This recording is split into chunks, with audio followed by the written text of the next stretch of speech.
Hello and welcome back to the Ironman series. I am Musk, and this is going to be episode 4 of my Ironman series. Um, right now, I just kind of want to give an overview of what this episode is going to look like. I think my main goal is to kind of start to get necromancy up a little bit higher. I want to upgrade my gear to tier 40 at least, possibly tier 50. I'm going to see if I get to it this episode, but possibly get level 52 necromancy for the ghost and the skeleton at the same time. But a big thing is getting magic to level 30 as well as fire making to level 30 to get the Beneath Cursed Tides quests done. Dragon Slayer is going to be on the agenda as well, and same with some other just random quests for some quest points. The Enter Abyss mini quest for Ashes, as well as getting some of the weeklies done, like Herbie Werby, and just kind of get set up with those. But without further ado, welcome to episode 4 of the Ironman series. All right, coming back to King Bolrun, I think that is, to drop off the Orbs of Protection to finish up the Tree Gnome Village, which is a huge amount of attack XP, which should possibly get me to 40. I'm going to see. I don't think so, but no, to 37. But that is another quest completed. I did get the last requirement in crafting to get the family crest quest done, but they are doing some work outside of my house, so my power is going to go down for a little bit. So I'm just going to go ahead and take a pause from this, do some stuff around the house, and I'll come back when I have my power back. Okay, here is the end of Fight Arena. So, pretty good start. I did get 41 attack, which allows me to wield Adamant. I am going to be sure to use that for Dragon Slayer. I think that may be the last upgrade that I needed before taking that on. So I'm going to go ahead and do that. We also got 25 Thieving, which unlocks the Sorceress Garden, which I think is not great in RuneScape 3. I know in old school it might be like one of the best thieving training methods because you can just dump a bunch of them in. But I'm going to get ready for the power to go out. So that wasn't too long right after Tree Gnome Village. I'm just going to go ahead and continue on with the plan, which is have my power go out and then come back and complete that.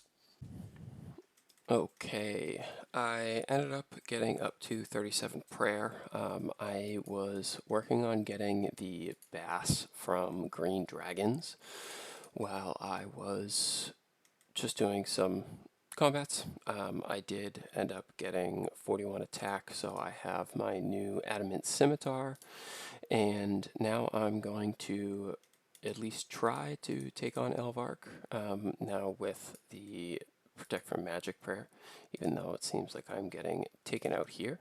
But I'm going to go ahead and do this. I should be fine from just getting these levels and being able to have this prayer active. And here comes the end of the fight. So once I hand this in, after I almost die, once I hand this head in, Dragon Slayer will be completed.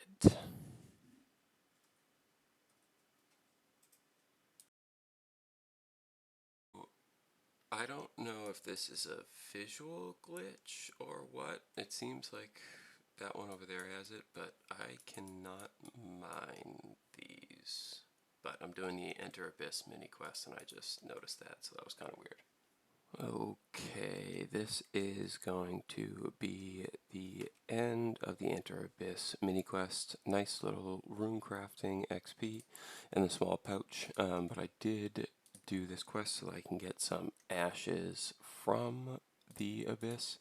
I need to get some more of the, I think it's necroplasm, or the ink, to make a bunch of the ink for upgrading my Death Warden. Okay, first time coming into the Abyss here. I'm essentially just going to try to get a few pieces of ashes. I'm probably going to get really hurt in here because I'm kind of a low level, but I just want to start off with getting some ashes. I can kind of get some charms as well, but for the time being, this is going to kind of be the goal for right now. Hopefully I can get a few pouches as well, but there is a talent point. Alright, doing a few inventories of this ghostly ink to kind of get all of this started for upgrading my necromancy armor. I did end up getting 26 of the ashes from that quick trip that I did. I used essentially an entire inventory of food to get those, but I think when I unlock the Vengeful Ghost as well as just upgraded armor, it should be a lot easier to, get down there and get all of these ashes collected. So I'm just going to go ahead and upgrade this grouping. I think I'll have enough for what I need to do. I think the only thing I may be lacking on is the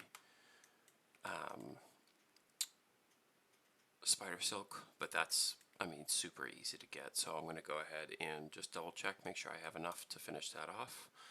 And we will kind of set this up as we go. Okay, so coming back to the Ironman, I did end up upgrading up to tier 40. Did some in the Abyss. I think the last clip will show that I got about 26 ashes in the Abyss. But I also finished up my task and got the Ankus. I think on Killy's tier 50, you may need to get the Anku residue.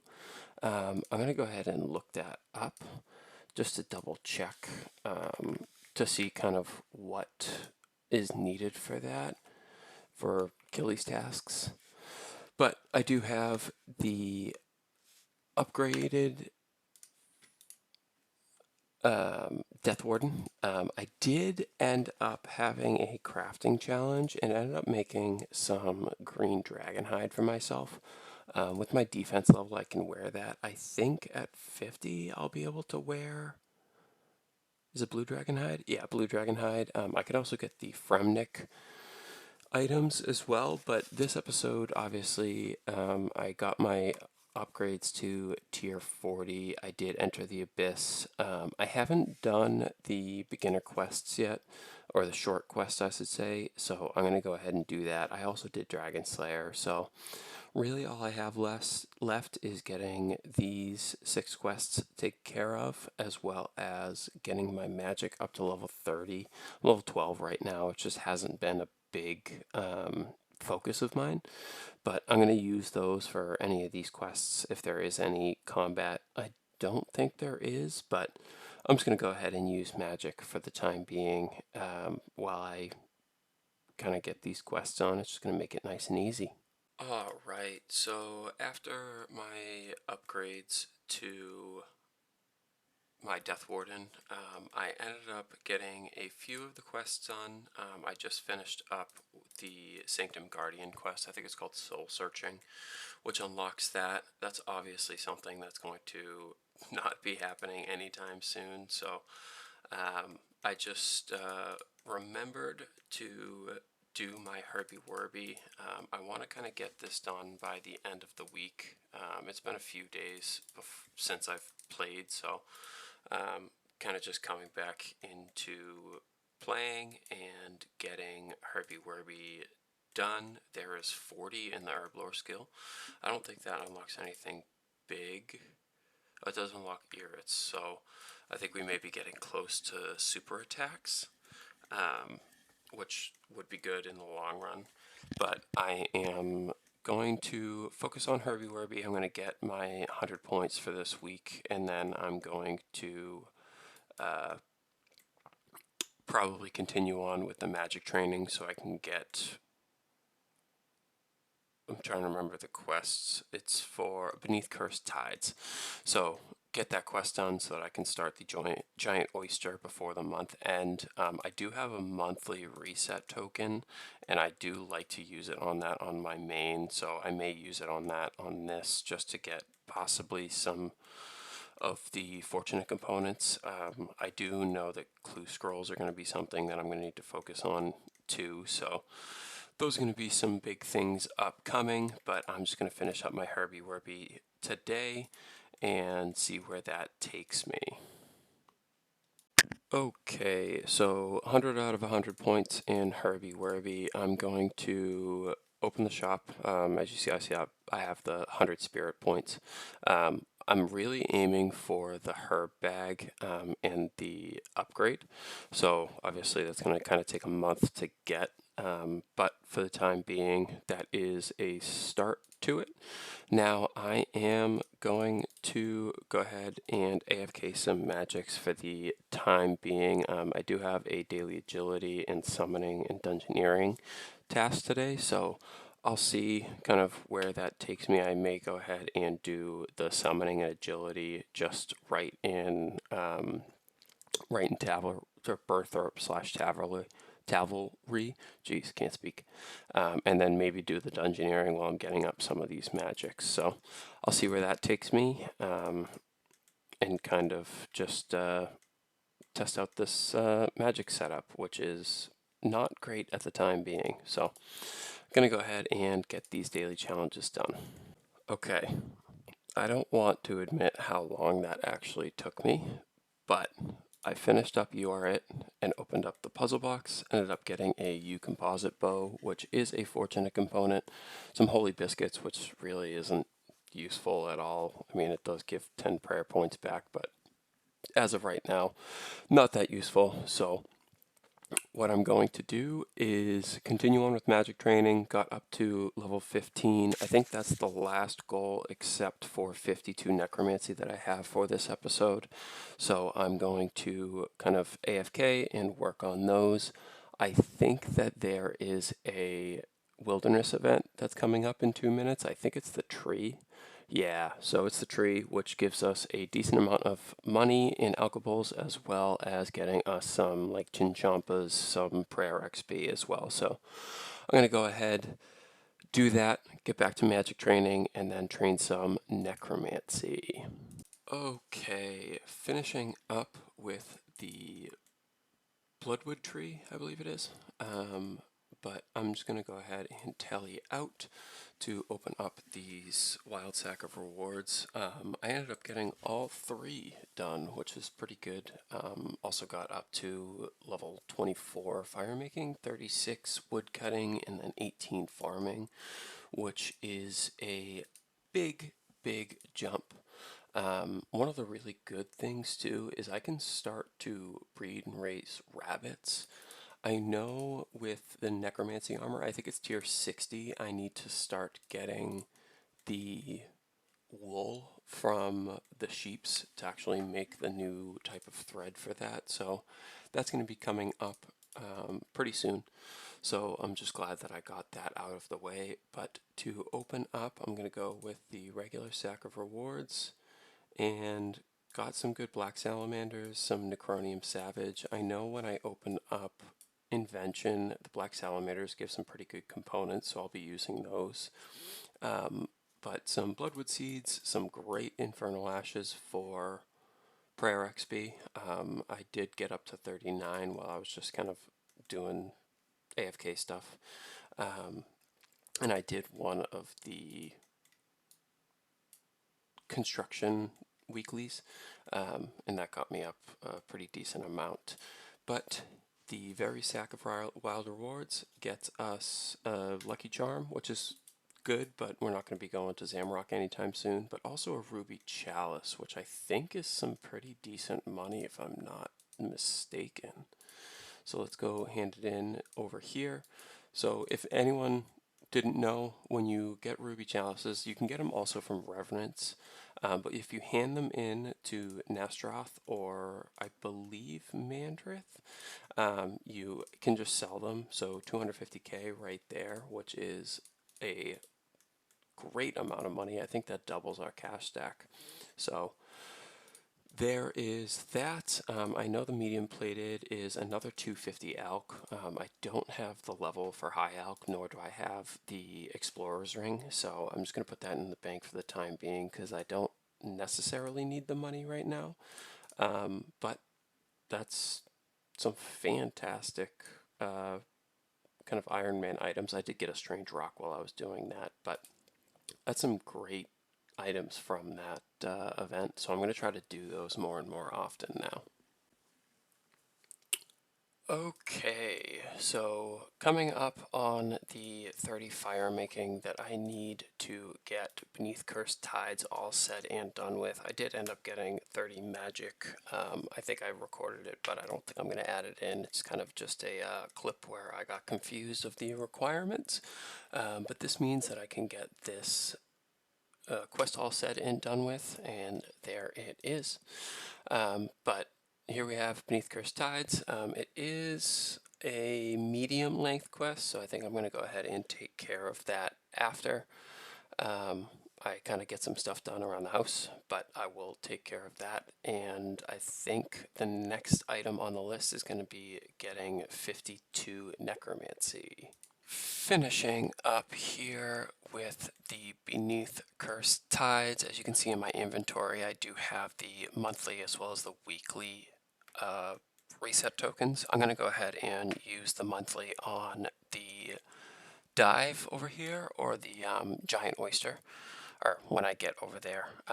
But I'm going to go ahead and use that on the giant oyster, and then I'm going to use the weekly one on Herbie Werby. It just seems like a really good use for that. But some fishing XP, some cooking XP, and this one is going to go directly onto Herblore, which brings us up to 43, which gives us nothing really that great. Divination potions may be good in the future when I can make extremes, but nothing as of right now.